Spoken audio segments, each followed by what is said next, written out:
the region.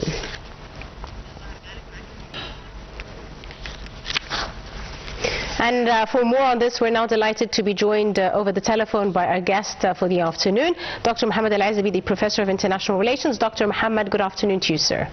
Good afternoon to you. Thank you very much, Doctor, for your time.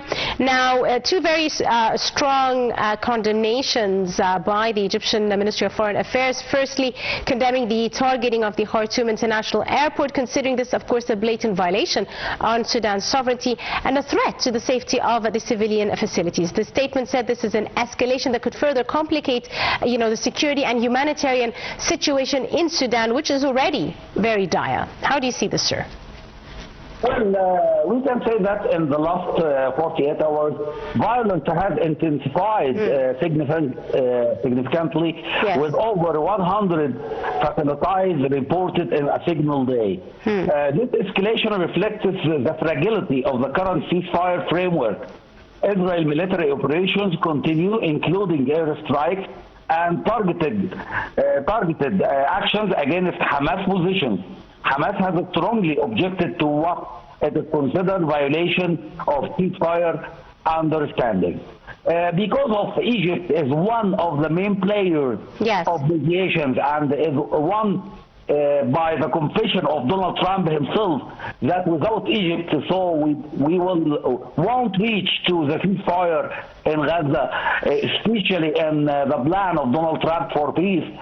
So, by the orders of His Excellency President Abdel Fattah al-Sisi, Dr. Badr Abdel Ati tried to make a great effort to put an end for this violence from Israel towards Gaza and to move to phase 2 in the frame of Donald Trump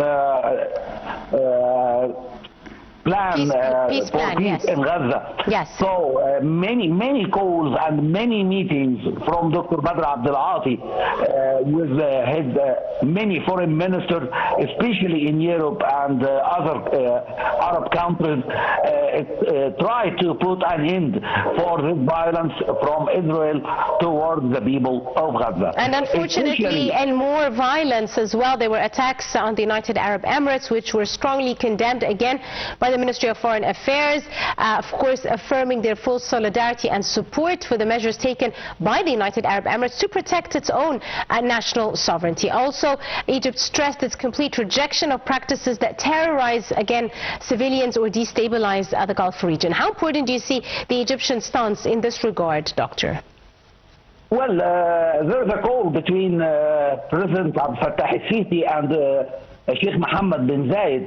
And the President Abdel Fattah al-Sisi, from the beginning of this war, announced that Egypt is standing, yes, beside Gulf countries, and he considered the Gulf countries' security is like the security of Egypt. Egyptian national security, yes. So, Dr. Badr Abdel Ati also, in his speech every day, assured that we stand with the Gulf countries, especially after the attacks from Iran towards the civilian places in United Arab Emirates, yes, and the attacks the petroleum projects in Fujairah, and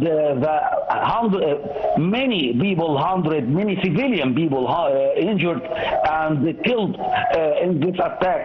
So Egypt announces that we are standing with the United Arab Emirates, indeed, and all Gulf countries to face the attacks from Iran, and we are ready to help all yes, Gulf countries, absolutely, if they ask it for our help. Indeed. So, right.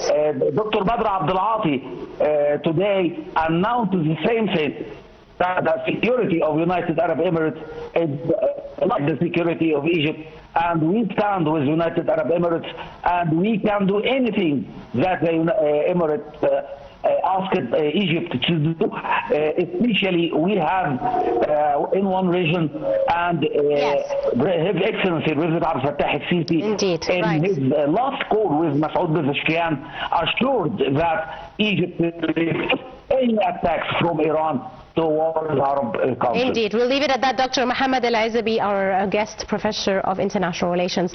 Many thanks, sir, for your time and your insight. And we move to more news. Lieutenant Ashraf Salem, the Commander-in-Chief of the Armed Forces and the Minister of Defense and Military Production, inspected one of the basic training units for recruits in the armed forces to follow up on the system of preparation and qualification of newly joined combatants into the ranks of the armed forces. Inspection was attended by Ahmed Khalifa, Chief of the Staff of the Armed Forces, as well as a number of commanders